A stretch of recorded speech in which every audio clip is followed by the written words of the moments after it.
같이 한 목소리를 봉독합니다. 사도와 같이 모이사 그들에게 분부하여 이르시되 예루살렘을 떠나지 말고 내게서 들은 바 아버지께서 약속하신 것을 기다리라. 요한은 물로 세례를 베풀었으나 너희는 맨날이 못되어 성령으로 세례를 받으리라 하셨느니라. 그들이 모였을 때 예수께 여짜오되 이르되 주여 이스라엘 나라를 회복하심이 이때이니까 하니 이르시되 때와 시기는 아버지께서 자기 권한에 두셨으니 너희가 알 바 아니요 오직 성령이 너희에게 임하시면 너희가 권능을 받고 예루살렘과 온 유대와 사마리아와 땅끝까지 이르러 내 증인이 되리라 하시니라. 아멘. 예. 많은 분들이 이제 신청하셨는데 아직까지 혹 안 하신 분이 있다면 오늘이라도 잘 신청해서 방을 몇 개를 얻고 또 식사를 몇 명분을 하고 차량을 몇 대를 빌리고 이게 이제 빨리 나와야 되니까 가능한 이번에 모두 가실 수 있으면 좋겠죠. 자, 성령이 임하시면이라는 제목으로 말씀을 증거하고자 합니다. 그 유기성 목사님 설교에 보면 이 카메론 페리 박사 목사님이신데 이분이 나이가 60이 되었어요. 목사님인데 나이 60이 됐는데 목회를 30년 동안 한 거예요. 그런데 사모님이 병이 났어요. 그래서 이 목사님이 백방으로 병을 고치려고 해도 병이 낫지를 않는 거예요. 그래서 이 목사님이 하나님 앞에 회개가 되는 거예요. 왜 회개가 되냐면 내가 30년 목회를 했는데 예수님은 어제나 오늘이나 영원토록 동일하시다고 했는데 그럼 어제나 오늘이나 동일하면 예수님이 지난날 어제 즉 공생에 사실 때 삼중사역이 예수님의 삼중사역이 가르치고 전파하고 고치는 이 티칭, 프리칭, 힐링 이 삼중사역 고치는 사역이 예수님의 사역의 3분의 1 힐링 사역이 그만큼 많았는데 그 예수님이 어제나 오늘이나 동일하신데 아니 내가 그 예수를 믿는데 그 예수가 왜 지난날은 고쳤는데 지금은 내 아내를 못 고치는가? 이 생각이 드는 거예요. 그래서 내가 예수를 잘못 믿고 있구나. 왜 예수님이 어제나 오늘이나 영원토록 동일하신데 그 예수님이 그 예수님인데 지금도 그 예수님이 살아계신데 왜 역사가 나타나지 않냐? 자기 믿음이 옳지 않다라는 것을 깨달은 거예요. 내가 믿으려고 억지로 애만 썼지 성령으로 인해서 믿어지는 역사가 부족했구나 라는 걸 깨닫고 이분이 하나님 앞에 원점에서 서서 내가 어떻게 해야 이 온전히 믿는 거지? 주님을 어떻게 온전히 믿는 걸까? 하다가 성경을 보다가 히브리서 12장 2절에 믿음의 주요 온전케 하시는 이인 예수를 바라보자 라는 말씀으로 가슴이 강하게 터치가 된 거예요. 그렇구나. 내가 주님을 온전히 바라보지 못했구나. 믿음이란 주님을 바라보는 거라고 했는데 사실 바라본다는 걸 영어 성경에는 픽스, 우리 눈을 그분에게 고정한다고까지 표현하고 있는데 그래서 그분이 그때부터 기도를 다시 시작하는 거예요. 하루에 1시간씩 기도를 하는데 그 시간은 기도한다라는 의미보다 주님을 바라보는 시간이다라는 의식을 더 많이 가지기 시작했어요. 주님의 그 말씀을 생각하면서 그분이 실제로 공생애 때 어떻게 사셨는가, 그분이 진짜 누군가, 그분이 어떤 성품을 가지셨는가, 그분이 어떤 일을 행하셨는가, 그분이 우리에게 어떤 약속을 하셨는가를 생각하며 계속 1시간 내내 주님을 생각하는 거예요. 주님을 바라보는 거예요. 그렇게 하기를 4년을 했대요. 4년을 계속 주님을 바라보면서 찬양하고 그분을 송축하고 그분을 계속 되뇌이고 주님을 의식적으로 계속 4년을 바라보는 어느 기도하는 날 성령이 강력하게 이 목사님에게 임하게 되어진 거예요. 성령이 강력하게 임해졌는데 성령이 임하면서부터 이 목사님에게 신유의 은사, 병 고치는 은사가 임하게 된 거예요. 그래서 그때부터 이제 병자에게 손을 얹으니까 이렇게 낫는 역사들이 일어나게 되어졌어요. 그래서 이분이 성령을 뜨겁게 체험하고 2개월이 됐는데 너무 많은 사람이 구원 얻었고 너무 많은 사람이 회복되고 너무 많은 사람을 일으킨 거예요. 지난 성령의 능력 받지 못하고 성령 뜨겁게 체험하지 못한 30년 사역과 2개월 성령의 불을 받고 능력을 받고 2개월 동안 한 사역이 2개월 동안 한 열매가 더 많은 거예요. 여러분, 우리가 이 성령의 권능을 들이보면 성령 받지 않고 희미하게 사역한 것에 비해서 성령의 능력과 불을 받고 이 성령과 함께 사역하는 두 달이 30년 사역보다도 열매가 더 많았다고 하는 거예요. 그래서 이번에 우리도 그 사모함을 가지고 이제 올라가서 정말 주님을 바라보면서 이 성령 충만을 덧입는 이것이 무엇보다도 필요하다 이렇게 말할 수 있는 거죠. 여러분 성경에 보면 데살로니가 후서에도 악한 영이 임해도 표적이 일어나고 그러는 거예요. 마태복음 24장 24절에 거짓 선자들도 악한 영이 임할 때 표적과 기적으로 택한 자라도 미혹하려고 한다고 했어요. 그렇기 때문에 표적 보고 그게 성령의 역사인지 악령의 역사인지 구분이 쉽지 않다는 거예요. 그래서 어떻게 하면 성령의 사람의 역사와 이 악한 영의 사람의 역사가 분별할 수 있는가라는 거예요. 여러분, 성령의 사람의 사역, 성품, 그분의 모든 은행은 굉장히 아름답다는 거예요. 누가 봐도 그분은 참 아름답고 불신자가 성령을 받고 사역하는 분의 성품과 은행을 봐도 감동이 된다는 거예요. 성령을 받고 사역하는 사람의 특징은 공동체의 질서를 지키고 공동체를 세우는 역할을 반드시 한다는 거예요. 성령을 받은 사람은 말과 행동에 절제가 있다라는 것이에요.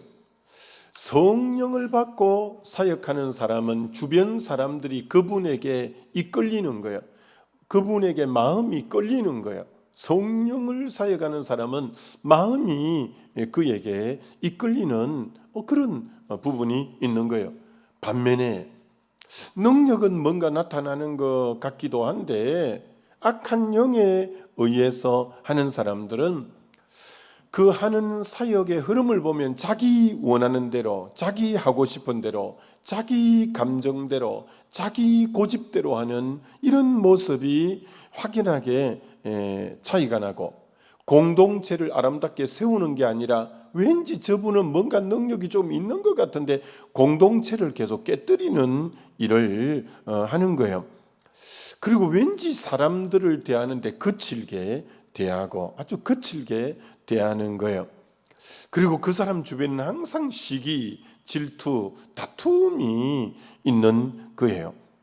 이런 것은 절대 성령으로 인한 역사가 아니라는 거예요. 공동체를 깨뜨리고 그 사람 주변에는 다툼과 시기와 늘 그런 것이 자리 잡고 질서를 지키지 않고 이런 그리고 언제나 사람이 왠지 거칠고 함부로 하고 그리고 자기 원하는 대로 자기 감정대로 하고 그건 절대 성령으로 인한 사역은 아니다. 이렇게 볼 수가 있는 거예요.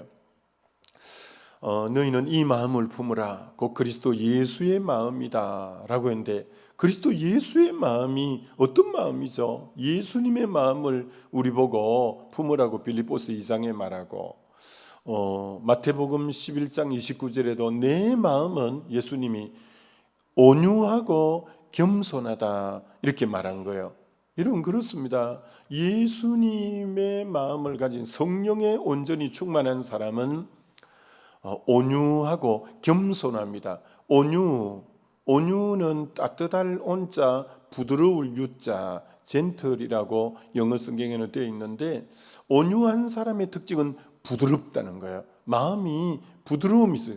거칠고 사납고 이러지 않는다는 거예요. 그래서 사실은 에스겔 36장 26절로 27절에 내가 새 영을 너희 속에 두고 새 마음을 너희에게 주되 너희 육신에서 굳은 마음을 제거하고 부드러운 마음을 줄 것이라 라고 하는 것처럼 성령에 임한 사람의 마음은 굳어 있지 않고 부드러운 마음이 특징이라는 거예요.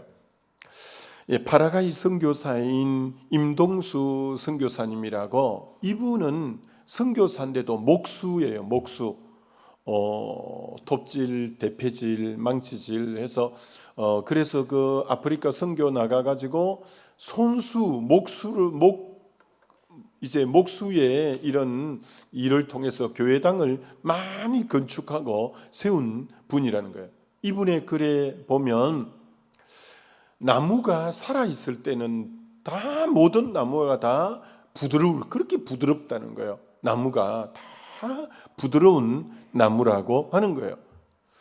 그런데 나무가 잘라지고 뿌리에서부터 단절이 되고 물이 공급되지 않아 말라버리면 나무가 어떤 나무는 얼마나 딱딱하고 굳냐 하면 못이 안 들어간대요. 못이. 그래서 드릴로 겨우 뚫어야 들어갈 정도로 그렇게 굳다는 거예요. 그러면서 그 성사님 뭐라고 말하느냐? 우리 영혼도 똑같다는 거예요. 하나님과 바른 관계성 속에 살아있는 하나님과의 생명이 연결되어 있는 사람은 바른 성령의 임재가 있는 사람은 그렇게 부드러울 수가 없다라는 거예요.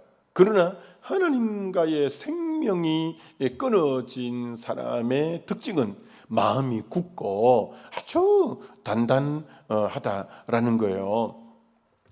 마음이 굳어 있으니까 사람들에게 상처를 잘 주고 정말 마음이 굳어 있고 행동이나 이런 말이 거칠고 마음이 굳어 있으니까 언제나 그 사람 주변에는 다툼, 시기 이런 게 있는 거예요. 하나님의 생명이 연결되어 있고 성령의 은혜가 물줄기처럼 연결되어 있으면 누구나 이 부드럽고 온유하고 사람이 따뜻하고 사람이 그렇게 부드러울 수가 없고 그렇게 겸손할 수가 없고 이런데 이 생명이 단절되고 하면 그렇게 딱딱하고 굳을 수가 없다는 거예요.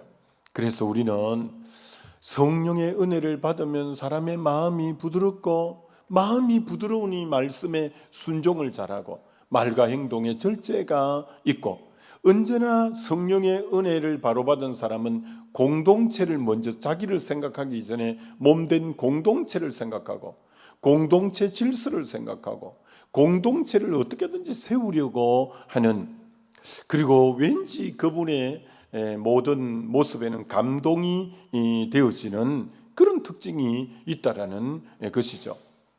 여러분 간이 굳은 사람을 강경하라고 해요. 그러면 세상을 떠나거나 그게 암으로 발전되죠. 강경하.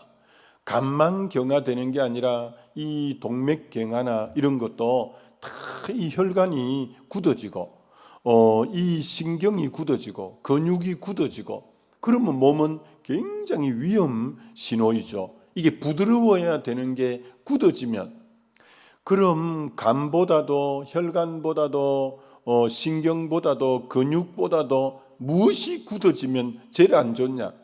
마음이 굳어지면 백해무익하고 해악을 끼치는 존재가 마음이 굳은 사람이라는 거예요. 마음이 굳은 사람, 언제나 다툼, 언제나 상처를 주고 상처를 받고, 언제나 거칠고, 언제나 주변에 싸움이 있고 다툼이 있고, 그거는 성령의 사람이 아니에요. 성령의 은혜를 받으면 공동체 질서를 먼저 생각하고, 참 왠지 감동이 있고 마음이 그렇게 이끌리고, 그런 자세가 성령의 은혜를 바로 받은 사람의 특징이다, 이렇게 말할 수 있죠. 자, 이제 우리가 이제 금요일 올라가서 기도할 때 반드시 성령의 역사가 임할 건데, 근데 오늘 사도행전 1장에 보면 이런 말씀이 있는 거예요. 예루살렘 떠나지 말고 내게 들은 바 아버지의 약속하신 것을 기다려라. 기다리라는 거예요. 자, 성령이 임하기 전에 우리의 자세는 그 약속의 성령이 임할 것을 기다리는 자세라는 거예요. 그럼 언제까지 기다려야 됩니까? 때와 기한 시기는 아버지께서 자기 권한에 두셨으니라고 하는 거예요. 7절에 때와 이 시기는 아버지의 권한이라는 거예요. 난 지금 어떻게 되면 좋겠는데 아니라는 거예요. 분명히 때와 시기는 누구에게 속한 거냐? 하나님에게 속한 거라는 거예요. 하나님은 절대 하나님의 이 타임 테이블, 하나님의 시간에 딱 그 사람에게 맞게끔 임하는, 나는 좀 답답해서 빨리 어떻게 해주었으면 좋겠고 빨리 이거 문제 해결해 줬으면 좋겠는데 아니라는 거예요. 하나님의 시간에 그게 가장 완벽한 시간이에요. 아브라함이 하나님의 시간을 못 기다리고 애굽 여인 몸종 하가를 통해서 이스마엘을 낳을 때 그건 하나님의 시간이 아니에요. 하나님의 시간이 있고 자기 시간이 있는데 우리는 계속 자기 시간에 무엇가 일어나기를 바라지만, 그러면 그것 때문에 얼마나 하나님이 13년간이나 침묵하고 그 삶에 어려움이 있잖아요.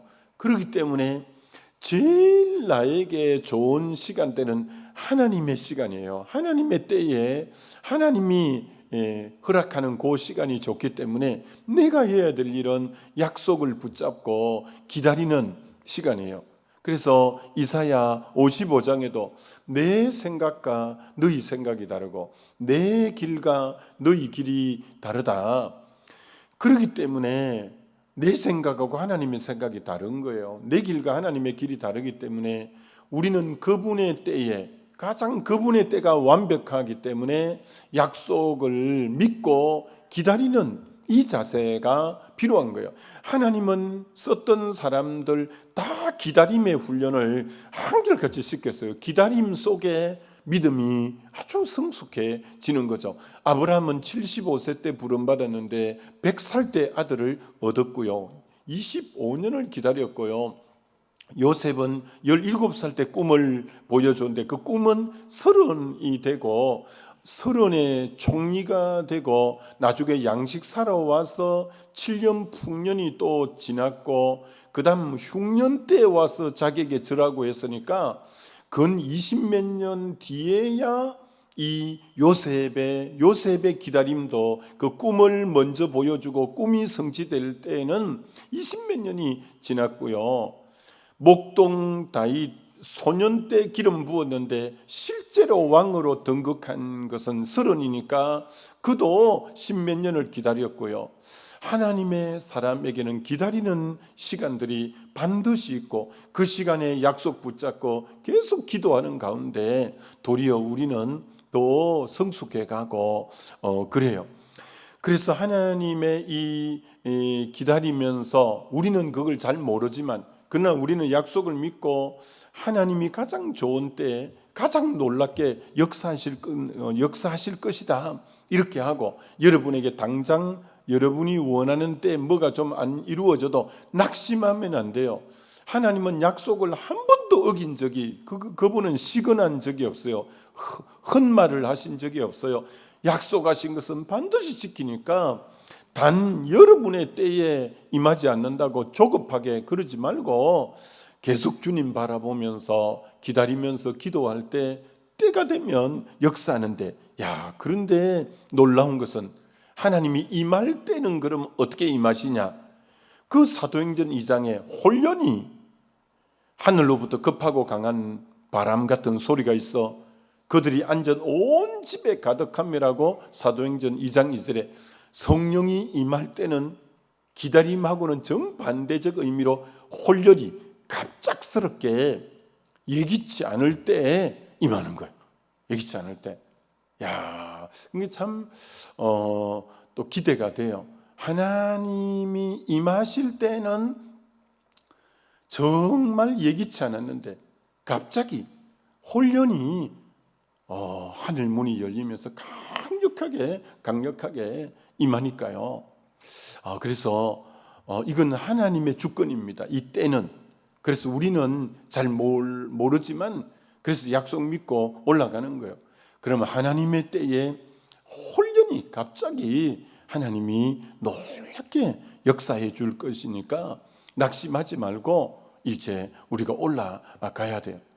저에게 성령도 그렇게 임하신 것 같아요. 그렇게 기도를 하나님 많이 시키시고 했는데, 그때에도 부흥회가 83년도 6월 1일 날 성령을 받는데 그 전에 막 부흥회도 많이, 그때는 부흥회가 얼마나 많았어요.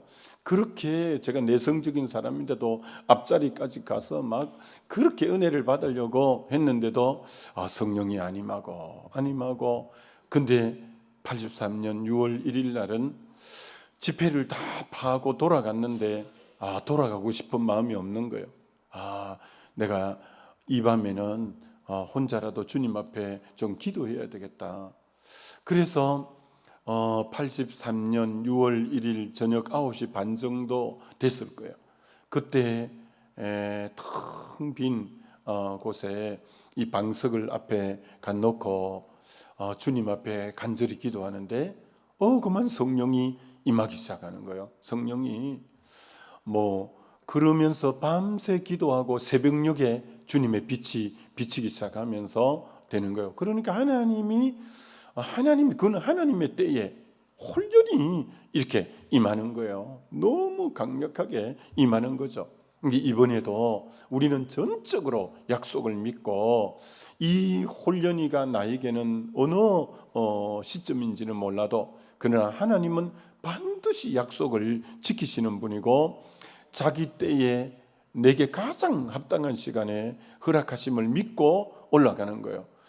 그 주님이 재림하실 때도 홀연히 갑자기 나팔 소리 불고 천군 천사와 함께 오기 때문에 마태복음 25장 열처녀 비유에서 그러므로 깨어 있어라. 그러니까 홀연히 임하기 때문에 내가 해야 될 자세는 오늘 임할지 내일 임할지 오전에 임할지 오후에 임할지 저녁에 임할지 모르니까 나는 언제나 깨어있는 자세가 필요한 거예요. 깨어 사모함으로 오직 내 시선이 주님을 향하여 있으면 이 성령께서 강력하게 홀연히 임하실 때는 너무너무 강력하게 홀연히 임하니까 저와 여러분들은 그 주님 바라봐야 돼요. 그럼 지금 우리의 이제 위치가 기다림과 홀연히 사이에 지금 있어요.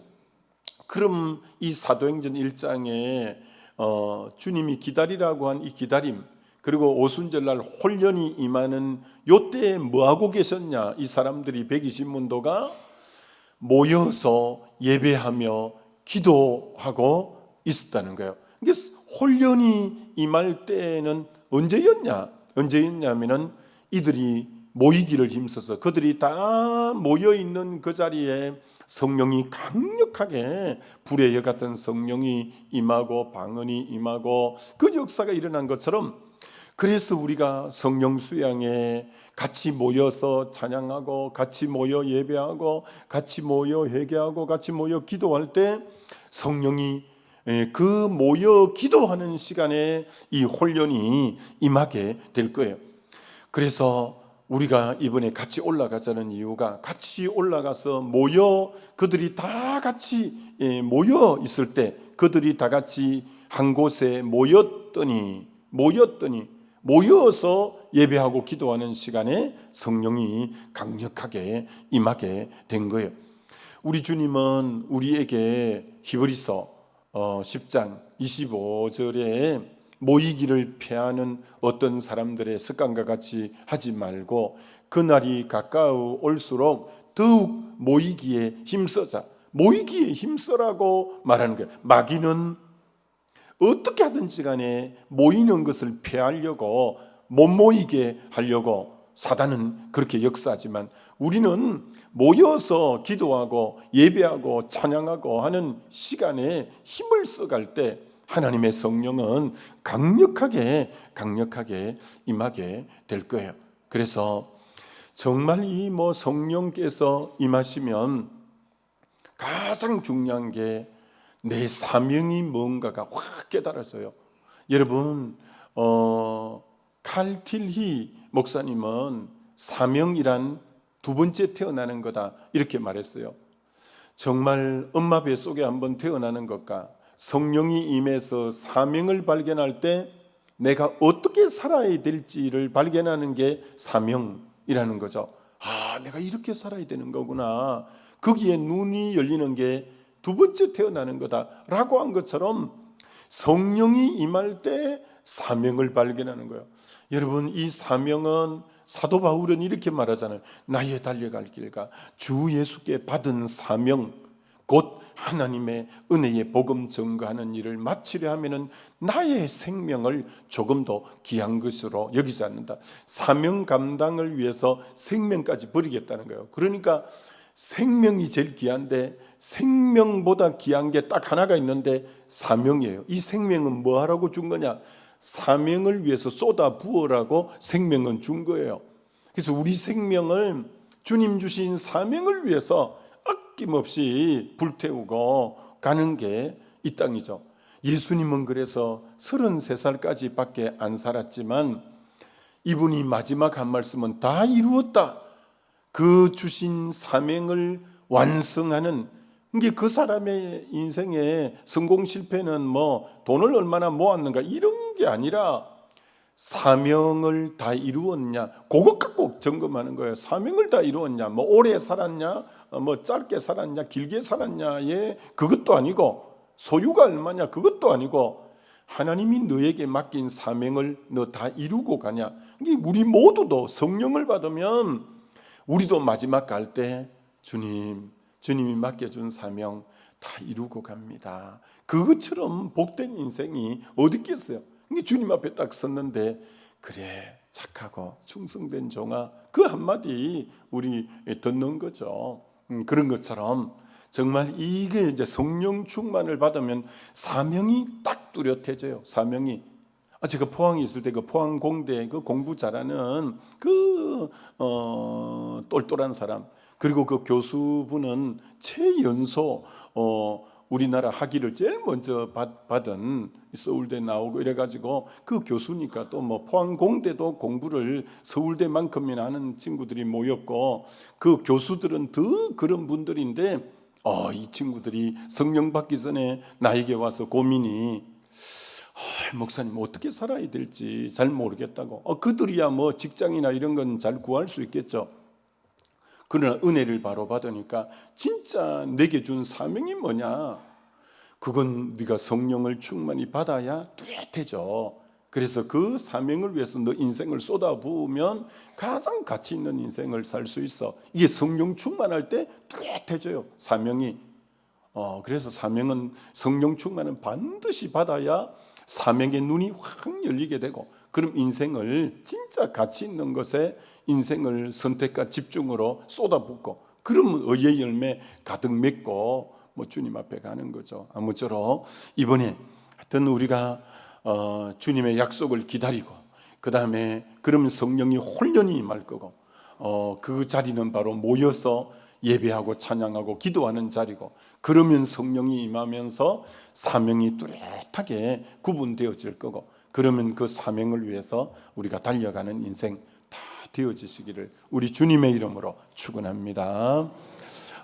이 시간 우리 기도할 때, 주님, 정말 이번에 하나님으로부터 말미암는 이 놀라운 성령의 기름 부음을 받고 사명을 뚜렷하게 발견하고 사명을 위해 내 인생을 완전히 쏟아붓는 그런 값진 인생 살게 해달라고 주여 한번 부르고 기도합니다.